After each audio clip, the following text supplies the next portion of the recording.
We are starting excretion today. It's a very big chapter, काफ़ी confusing chapter भी है. पहली दफ़ा बहुत अजीब चैप्टर लगता है, मुझे भी लगा था, काफ़ी मुश्किल हुई थी इसको समझने में, बट वी विल ट्राई कि हम इसको अच्छी तरह समझ लें आज.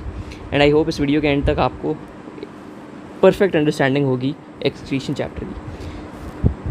Excretion is the removal of toxic materials and metabolic waste products from the human body. Toxic यानी कि poisonous, which are poisonous products, and metabolic waste means the waste products formed after metabolic reactions. आपकी body के metabolism की वजह से जो waste product बनते हैं उनको एक्सक्रीट करना और टॉक्सिक मटेरियल्स को एक्सक्रीट करना. पहला हमारा एक्सक्रीटेड प्रोडक्ट है carbon dioxide. Carbon dioxide is a waste product of respiration.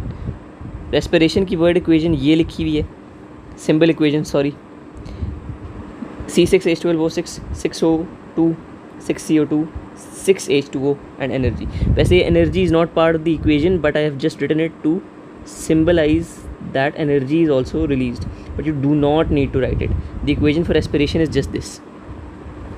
अच्छा, glucose है C6H12O6 and we are using glucose and oxygen to form carbon dioxide and water and a lot of energy. This carbon dioxide is the waste product of this reaction of respiration, क्योंकि carbon dioxide हमें नहीं चाहिए. Now the carbon dioxide is remove through the lungs when we breathe out.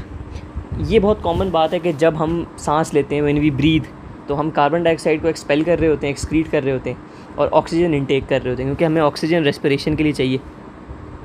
तो पहला जो हमारा product था जो हमने एक्सक्रीशन के चैप्टर में पढ़ा, जिसको हमने एक्सक्रीट करना है, वो है carbon dioxide. And this is really simple. Carbon dioxide is the waste product of respiration. Respiration की वर्ड इक्वेशन दी हुई है, उसमें आप देख सकते हैं ये आपका वेस्ट प्रोडक्ट है कार्बन डाइऑक्साइड. और कार्बन डाइऑक्साइड रिमूव कैसे होता है? लंग्स के थ्रू व्हेन वी ब्रीद. अब जो थोड़ा ट्रिकी पार्ट है इस चैप्टर का वो है urea. Urea is produced in the liver. अच्छा, urea is toxic which means urea is poisonous. Poisonous है तो obviously we do not want it in the body. It is produced by the liver after breaking down excess amino acids. Liver में बनता है जब आप excess amino acids को break down करते हैं. अमीनो एसिड से प्रोटीन बनता है. जब हम प्रोटीन वाला खाना खाएं, जब हम प्रोटीन इंटेक करें, तो उसके बाद अमीनो एसिड्स बहुत ज़्यादा होते हैं बॉडी में, उसको हम अपने हिसाब से यूज़ कर लेते हैं. लेकिन जो रह जाते हैं, जो हमें नहीं चाहिए, एक्सेस अमीनो एसिड्स, वो लिवर में जाते हैं और लिवर में जाके लिवर उनको ब्रेक डाउन कर देता है और उनका जो पार्ट जिसमें नाइट्रोजन होता है उसको यूरिया बना देता है, और जो बाकी पार्ट होता है उसको यूज़ किया जाता है. तो एक्सेस अमीनो एसिड्स का नाइट्रोजन कंटेनिंग पार्ट अगर हम अलग कर दें ताकि हम एक्सेस अमीनो एसिड्स यूज़ कर सकें, तो वो नाइट्रोजन कंटेनिंग पार्ट बन जाता है यूरिया. यूरिया क्योंकि टॉक्सिक है, इसको हमें बॉडी से निकालना है और उसको हम यूरिन के थ्रू निकालते हैं. अब स्ट्रक्चर ऑफ यूरिनरी सिस्टम पढ़ लेते हैं. ये देखने में थोड़ा डरावना लगता है, ज़्यादा डिटेल लगती है, बट इट्स रियली सिंपल. सबसे पहले हम ये देख लेते हैं कि यूरिनरी सिस्टम के अंदर ये एक किडनी है, ये दूसरी किडनी है, दो किडनीज़ हैं. ये हमारा ब्लैडर है, ये दो ट्यूब्स हैं, ये जा रही हैं किडनी से लेके ब्लैडर तक. इस किडनी से भी ब्लैडर में जा रही है, इस किडनी से भी ब्लैडर में जा रही है. ये रेड वाली ब्लड वेसल है आपकी एओर्टा, ब्लू वाली ब्लड वेसल है आपकी वीना कैवा. अब हम इनके फंक्शंस पर आ जाते हैं. जो रेड वाली ब्लड वेसल है एओर्टा, इसका काम होता है supplies blood to the kidneys. ये हार्ट से ब्लड लेके आ रही है और ये आपकी किडनी के अंदर जा रही है, यहाँ पे भी और यहाँ पे भी ये आपकी किडनी के अंदर जा रही है. किडनी के अंदर ये जो ब्लड सप्लाई करती है, उस ब्लड से ही आपकी यूरिन फॉर्म होती है. उस प्रोसेस में भी हम जाएंगे डिटेल में, लेकिन पहले हम ये स्ट्रक्चर समझते हैं. अच्छा, एओर्टा हमें पता चल गया. एओर्टा का काम होता है कि वो हार्ट से ब्लड आपकी किडनीज़ में लेके आता है.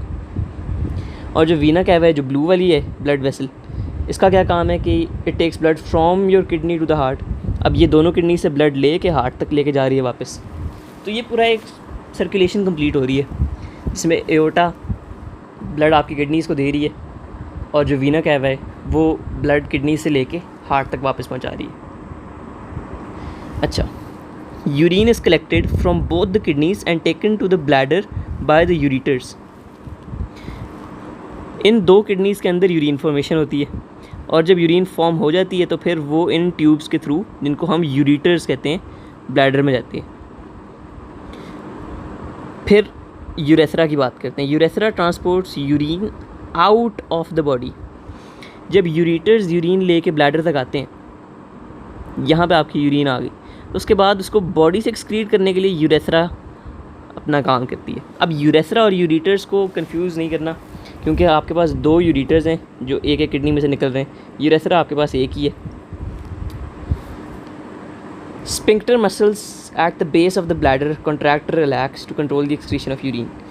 ब्लैडर की बेस पे स्पिंक्टर मसल्स होते हैं और ये कॉन्ट्रैक्ट रिलैक्स करते हैं एक्सक्रीशन ऑफ यूरिन को कंट्रोल करने के लिए। ये हमारा बेसिक यूरिनरी सिस्टम का स्ट्रक्चर था, जिसमें हमने एओर्टा भी पढ़ ली, वीना कैवा भी पढ़ ली, दोनों किडनीज़ के बारे में पढ़ लिया कि यहाँ पे यूरिन फॉर्म होती है। यूरिटर्स का पढ़ लिया कि ये यूरिन को ब्लैडर तक लेके आते हैं। ब्लैडर जो है वो आपका यूरिन स्टोर करता है, और जो आपका यूरेथ्रा है वो यूरिन को एक्सक्रीट करता है। अब ज़रा यूरिन फॉर्मेशन में आ जाता है। हमें पता चल गया कि इन दोनों किडनीज़ के अंदर यूरिन बन रही है, लेकिन कैसे बन रही है,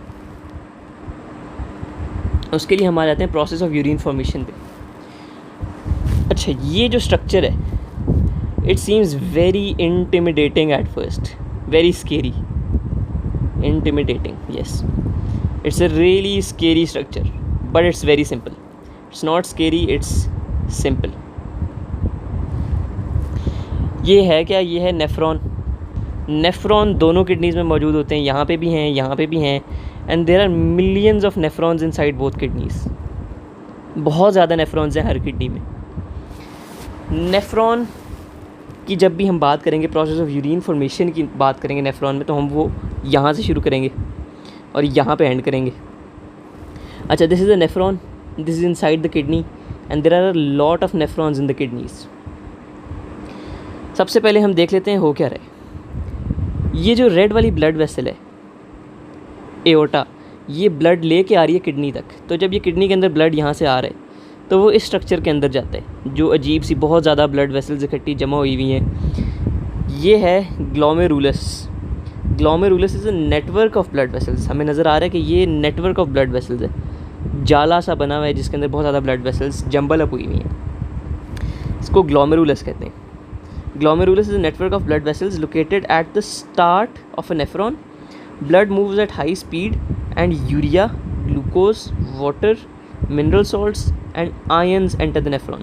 ये चीज़ आपको पता होनी चाहिए कि urea, glucose, water, mineral salts and ions, ये वो चीज़ें हैं जो यहाँ ब्लड में आते हुए इस नेटवर्क से गुजरते हुए इस येलो ब्राउनिश पार्ट में चली जाती हैं, जिसको हम कहते हैं बोमेंस कैप्सूल, जिस पे हम थोड़ी देर में आते हैं। सिर्फ water, urea, mineral salts, ions and glucose glomerulus से बोमेंस कैप्सूल के अंदर ट्रांसफ़र हो जाएंगे, क्योंकि ये छोटे मॉलिक्यूल्स हैं। अब प्रोटीन्स और रेड ब्लड सेल्स जैसे बड़े molecules can not enter the बोमेंस capsule, क्योंकि वो बहुत बड़े होते हैं। वो इनके जो गैप्स होते हैं और होल्स होते हैं यहाँ पे, उनमें से गुजर ही नहीं सकते।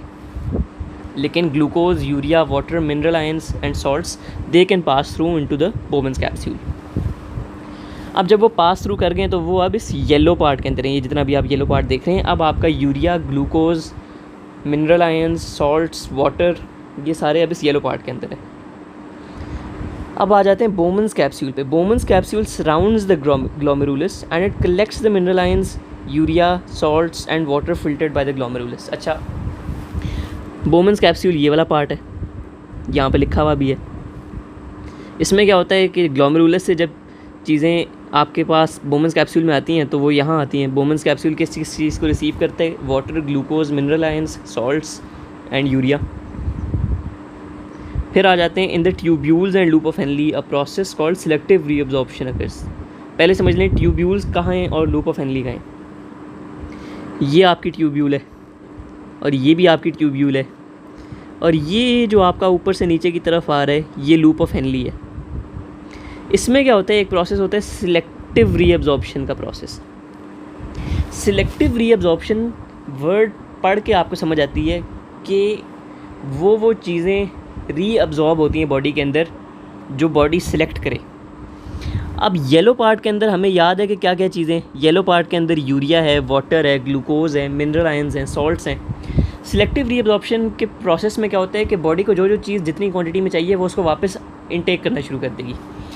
जैसे अब अगर बॉडी को ग्लूकोज ज़्यादा चाहिए तो वो ज़्यादा ग्लूकोज यहाँ पे रीअब्जॉर्ब करना शुरू कर देगी और वो इन ब्लड वेसल्स में चला जाएगा, ये जो ब्लू और रेड सी ब्लड वेसल्स हैं इनमें चला जाएगा।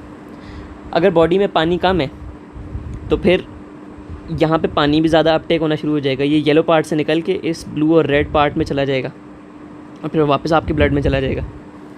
नीड्स के हिसाब से बॉडी अपनी चीज़ें दोबारा अपटेक करती है, इसीलिए इसको सिलेक्टिव रीअब्जॉर्प्शन कहते हैं। ये जब मैं ये चैप्टर समझ रहा था ओ लेवल में तो मुझे ये एग्जांपल बहुत फिटिंग लगी थी कि ये ऐसे ही है कि अगर आपने एक कमरा साफ़ करना है या आपने एक अलमारी साफ़ करनी है तो आप अलमारी में से पहले सब कुछ निकाल देंगे बाहर और फिर वो चीज़ें अलमारी में वापस रखेंगे जो आपको चाहिए और जो नहीं चाहिए वो आप फेंक देंगे।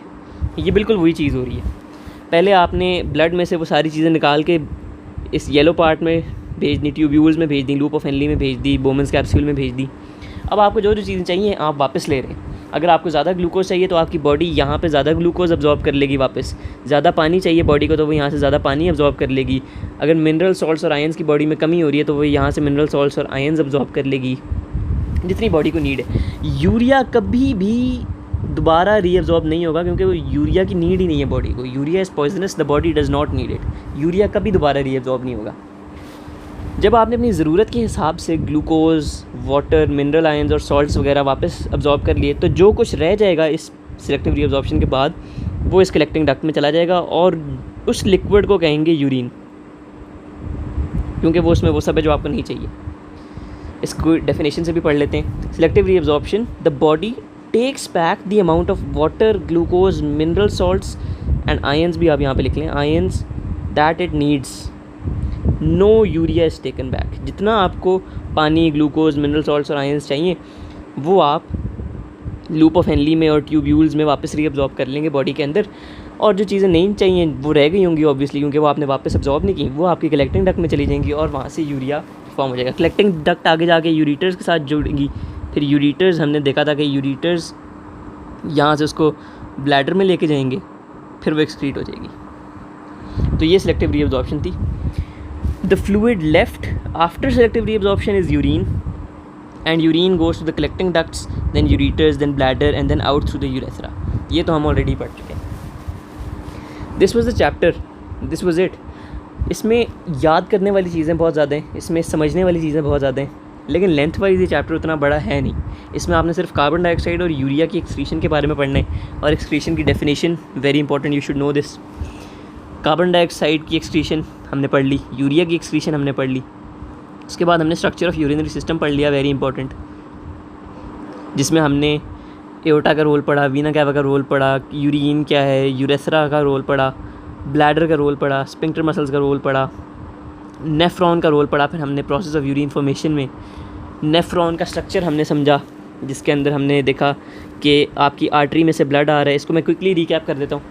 आर्टरी में से ब्लड आएगा, वो ऐसे ग्लोमेरुलस में जाएगा, ग्लोमेरुलस में से हाई स्पीड पे जब ब्लड जा रहा है तो glucose, water, mineral ions and salts and urea आपका बोमन्स कैप्सूल में चला जाएगा। जो बड़े मॉलिक्यूल्स हैं, प्रोटीन, रेड ब्लड सेल्स वगैरह, वो नहीं जाएंगे, वो इसी पाथ पे चलते रहेंगे। यहाँ पे जो कुछ आपका बोमन्स कैप्सूल में चला गया वो इस येलो पार्ट में ट्रैवल करना शुरू कर देगा। पहली लूप में आएगा, यहाँ से नीचे जाएगा, लूप ऑफ हेनली में आएगा, फिर ऊपर आएगा, फिर इस तरह इस लूप में आएगा। अब इन लूप्स में सिलेक्टिव रीअब्जॉर्प्शन होगी। आपकी बॉडी को अगर पानी ज़्यादा चाहिए तो वो ज़्यादा पानी रीअब्जॉर्ब करेगा। रीअब्जॉर्ब करने का मतलब है पहले उसने यहाँ पे सारी चीज़ें निकाल दी थी ना, अब वो यहाँ पे जो उसको चाहिए वो उन्हीं चीज़ों में से वापस ले रहे जो उसने निकाली थी। ज़्यादा पानी चाहिए तो वो ज़्यादा पानी रीअब्जॉर्ब करेगा, ज़्यादा ग्लूकोज चाहिए तो ग्लूकोज रीअब्जॉर्ब करेगा, मिनरल सॉल्ट्स, आयंस चाहिए तो वो रीअब्जॉर्ब करेगा। लेकिन यूरिया कभी अब्जॉर्ब नहीं होगा बिकॉज इट्स पॉइजनस। फिर लूप में जाने के बाद जब सिलेक्टिव रीअब्जॉर्प्शन भी हो गई तो जो आपके पास फ्लूइड बचा वो यूरिन है, वो कलेक्टिंग डक्ट में चली गई। कलेक्टिंग डक्ट के बाद आपके यूरेटर्स में चली गई। यूरेटर्स में जाने के बाद यहाँ से भी दोनों में है ना नेफ्रॉन, यहाँ पे भी ये नेफ्रॉन्स हैं, यहाँ पे भी नेफ्रॉन्स हैं, दोनों में ये प्रोसेस हो रहा है। फिर यहाँ से आई यूरेटर्स के थ्रू ब्लैडर में, और फिर ब्लैडर में स्टोर हुई और फिर यूरेथ्रा से एक्सक्रीटेड। नेफ्रॉन के स्ट्रक्चर में हमने ग्लोमेरुलस का रोल पढ़ा कि ये नेटवर्क ऑफ ब्लड वेसल्स है। इसमें हाई स्पीड में ब्लड जाता है जिससे glucose, urea, water, mineral salts, ions वगैरह बोमन्स कैप्सूल के अंदर जाते हैं। Proteins and red blood cells के नॉट एंटर। फिर हमने बोमन्स कैप्सूल का रोल पढ़ा जिसके अंदर हमने पढ़ा कि it surrounds the glomerulus and it collects the mineral ions, urea, salts and water filtered by the glomerulus. इसके बाद हमने एक बड़ा इंपॉर्टेंट प्रोसेस पढ़ा, this is a very important process, जिसके अंदर हमने पढ़ा कि सेलेक्टिव रीअब्जॉर्प्शन कैसे होती है, ट्यूब्यूल्स के अंदर होती है, लूप ऑफ हेनली के अंदर होती है। हमने पढ़ा कि जो चीज़ बॉडी को चाहिए वो उसी अमाउंट में वापस ले लेती है और जो बच जाता है वो यूरिन फॉर्म हो जाती है। Urea is never uptaken, the fluid left forms urine. और फिर हमने यूरिन का पाथ पढ़ा कि वो कैसे एक्सक्रीट होती है बॉडी से। That was it for this chapter. और इसमें बस बार बार इस प्रोसेस को देखें, इस प्रोसेस को समझें, इस प्रोसेस को याद करें और फिर आपको ये चैप्टर बहुत ईजी लगेगा इंशाल्लाह।